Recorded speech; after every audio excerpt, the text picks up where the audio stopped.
All right, today we are going to talk more about color. We're going to wrap up our color module. We're going to have a fairly short lesson today because our make day lesson is going to be a little longer than normal. Next week, you're going to have your discussion based assessment. And the discussion based assessment for my class is really going to be a little different than the discussion based assessments you've probably had for your other classes. I'm going to try something different.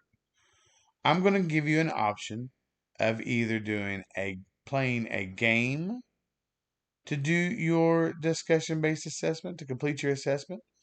You could read a little book online to complete your discussion based assessment.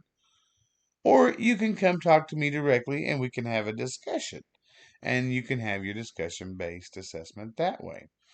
I'm wanting to give you all some options because I think it'd be nice to make it fun for you to take an assessment. But we're going to talk more about that on the make day. I just want to let you know that today's lesson, I'm going to try to keep to about 15 minutes just so we can have about 35 to 45 minutes next week. On the make day, excuse me, to make a reference sheet, a note sheet that you can use to help you out with your discussion based assessment. We're going to make a little review sheet that'll review all the things we've learned up to now. So today we're going to talk about how we can use color to create emphasis. And understanding what emphasis is, we got to understand what it means by standing out. What does it mean to stand out?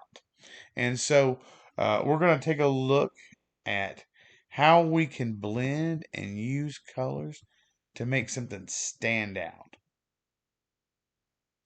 Artists like Cassatt Color can get their artwork to stand out by using emphasis, which is one of the principles of design. Using emphasis helps artists choose what colors to use in their artwork and where each color should be placed. Artists will often emphasize a specific color or area in the artwork so that it catches the viewer's eye.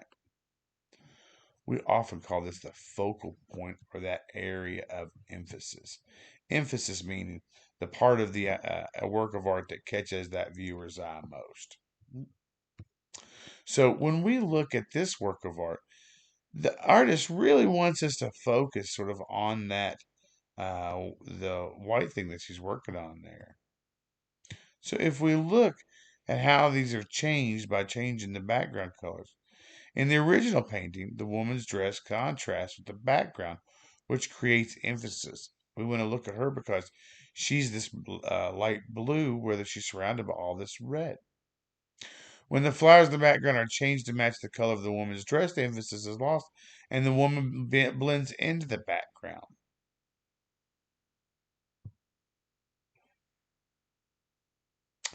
So, how to emphasize?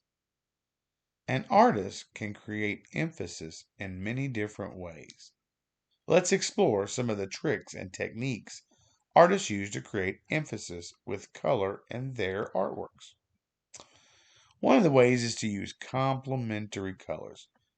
In this painting, emphasis is created by using complementary colors purple and yellow. By placing the woman in the purple dress in front of a yellow background, the artist was able to draw attention to the viewer's eye, or draw the viewer's eye to the focus on the woman. I should read and stop looking at the cool image. I love that painting. Shade. An artist can use shade to create that emphasis. Using different shades of the same color can also create emphasis in an artwork.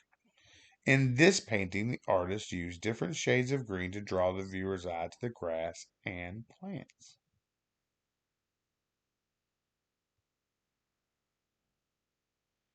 Using vibrant colors. By adding a bright color to an otherwise dull work of art, can bring emphasis to a specific area of an artwork. In this artwork, if this artwork didn't have a bright yellow background, it wouldn't be exciting. With the bright yellow background added, the figure in the artwork stands out and catches the viewer's eye.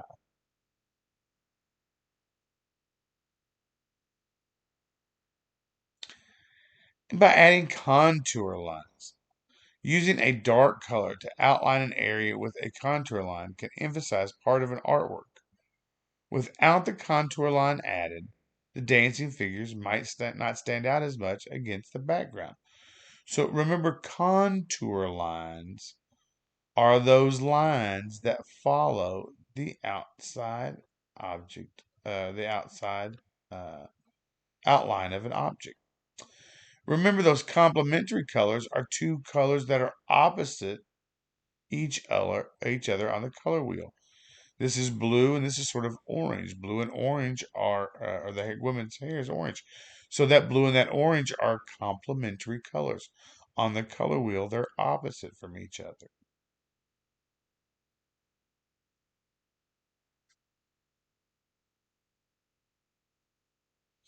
You can create emphasis with shade. Unlike tint, shade is created when black is added to the original hue of a color. Artists use shade to create artworks with emphasis. Using it allows them to darken parts of their artwork, allowing other parts to stand out or be emphasized. Use the slide bar to discover how the original hue of the color changes when shade is created by adding black. And if you'll recall, this is what we did with our Make Day last week. We added black to create those shades, and we added white to create those tints.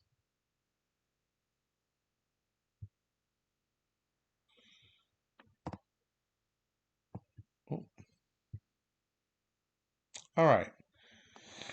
There are many different color flowers in nature. When artists create artworks inspired by the flowers they see in nature, they use color concepts to recreate the colors they see. Let's explore how different color concepts can be used to recreate the colors found in nature. So, first, looking at how you can use warm and cool colors to recreate flowers. The painting on the left captures the colors of a sunflower. These are usually yellow, brown, and orange, very warm colors. We've talked about how those warm colors are those colors that look like fire. Those cool colors are used by Vincent van Gogh, like these blues and greens to recreate these irises. Those blues and greens are cool. Remember, they look like cool things like ice and water, things that we think are cool.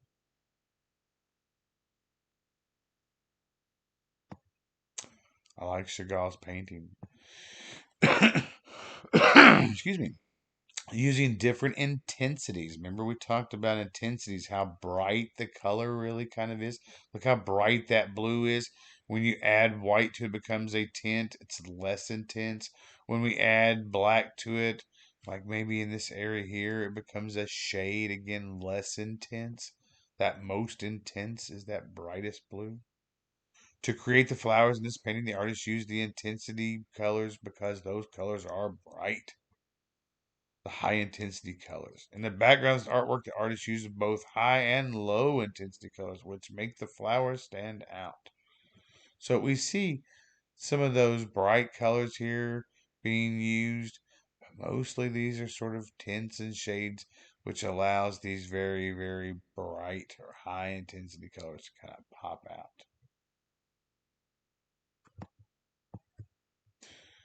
Remember we talked about using those complementary colors, colors that are opposite each other? This painting uses two different groups of complementary colors to create contrast.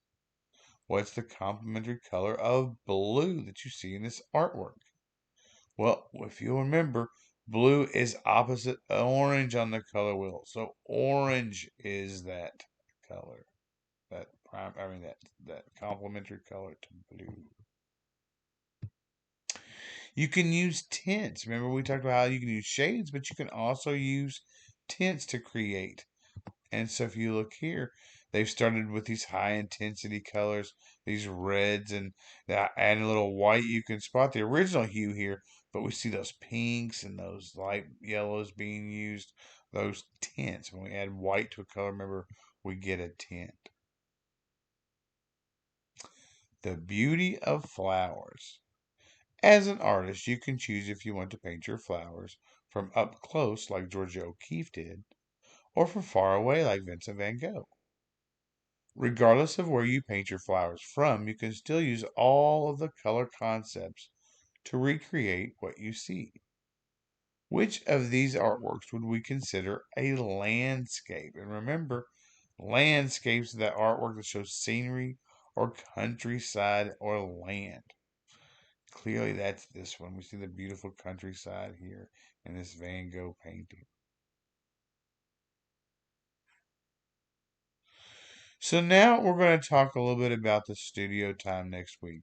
And we're going to take a look just really quick at our attendance answer of the week. First of all, the attendance answer is Georges Braque. He was a major 20th century French painter, collagist, draftsman, printmaker, and sculptor.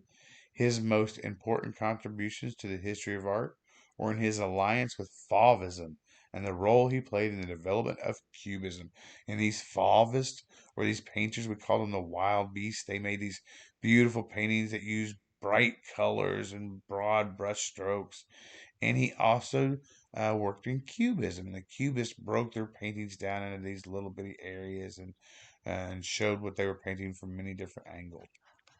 Georges Braque is the answer to our attendance answer of the week. So just quickly, I want to talk about our make day this week. We're going to make a note sheet, a little um,